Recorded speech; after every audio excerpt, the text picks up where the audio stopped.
My favourite quote about divorce is by Robin Williams, who said, "Ah yes, divorce, from the Latin word to mean to rip out a man's genitals through his wallet." Now, did you know that about 70% of divorces are initiated by the woman, often shocking their husbands who seem to have no idea that their wife felt that way?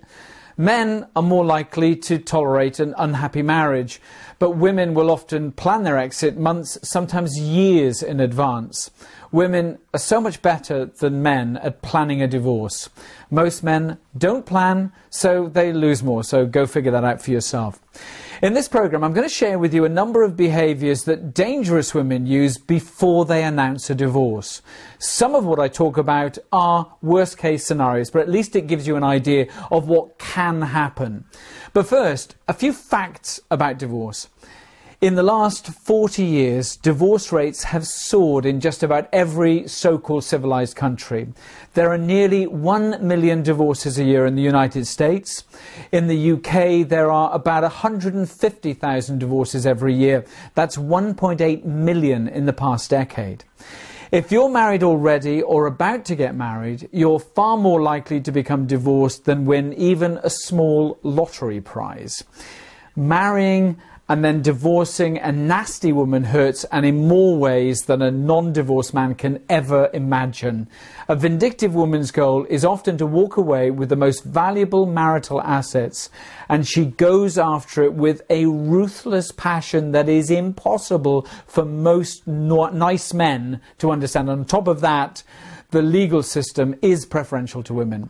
Now, women are renowned for their emotional sensitivity, while men are thought of as being logical and analytical. Well, when it comes to divorce, women are frequently experts at being incredibly strategic, very logical, and highly analytical, while men tend to fall apart trying to handle the problems using their underdeveloped emotions and actually discard their logic. When it comes to divorce, abusive women seem to have the capacity to flick the emotional off switch and behave in ways that often defy belief. Now, before announcing a divorce, she might deliberately behave very badly and force the man to blow his top, or to provoke him into saying or doing something that she can then use him against him. That's a common trap and could be part of her justification for divorcing a husband in the first place. Or, if you've always been rowing and arguing, everything miraculously stops. It's as if all of the problems have gone away and the marriage has somehow inexplicably got better. Or more likely, it's the calm before the storm, all part of a plan to lull you into a false sense of security. Now, let me tell you what we've been told about ex-wife behaviour by various divorced men.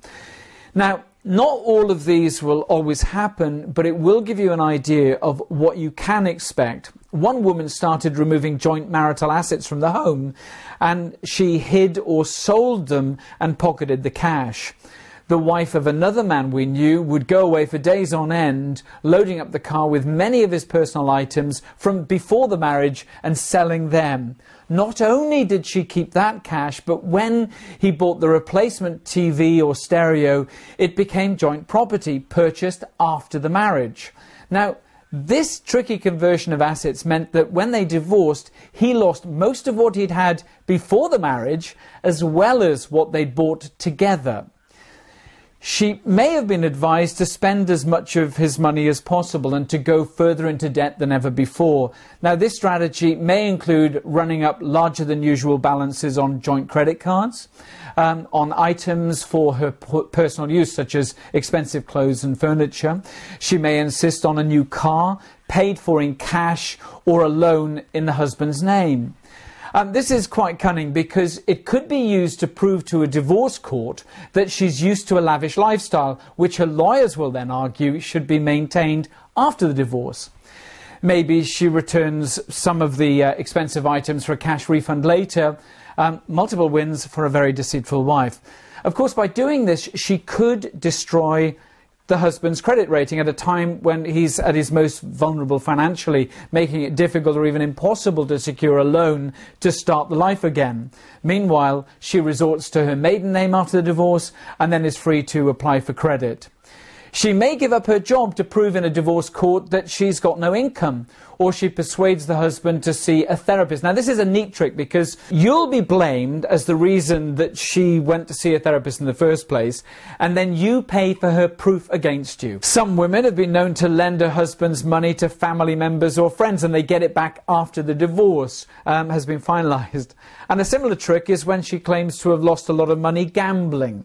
The scam is to withdraw the money at the casino, turn it into gambling chips, and then change it back at a later time. Another telltale sign that she might be planning a divorce is that for the first time she may become interested in your financial affairs and searches through your financial files while you're out of the house. She asks friends and families about your work and promotion prospects and makes a point of talking about you, about your financial situation with your financial advisors. And she might even clear out your joint accounts. She might change her appearance with a new wardrobe of clothes, crash diet, new hairstyle, newfound obsession with the gym. Could be that she's looking for a new lover, or maybe she's found one already. She might persuade you to pay for or contribute to cosmetic surgery for herself. Also beware if she's seeing her mother or her best friend more than usual. She might start new hobbies to give an excuse to be out more often. Perhaps she has a habit of provoking a row so she can storm out of the house because she's going to see somebody.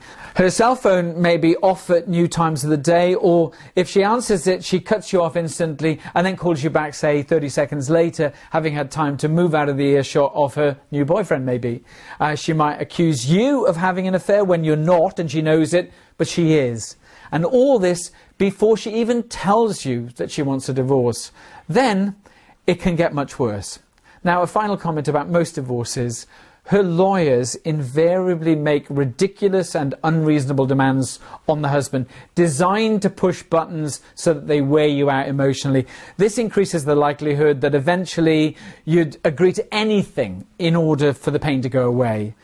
Most men have no idea that they're being played in this way. It's a very common tactic. Now, if you want to know more about these issues, they are in our book, but the most important piece of advice I can give any man in a bad marriage: find a really good divorce lawyer and go and see him or her before you have to. How to choose such a lawyer is also in our book. You know, I'm thinking about becoming a motivational speaker, but the trouble is nobody ever tells you this stuff, and when they do, what they say is dismissed as then being far too negative, and invariably people say, "My wife would never do such a thing." If you know a guy who is or might be going through a divorce, for his sake, tell him about this program. If you're the one going through a divorce with a dangerous woman, good luck.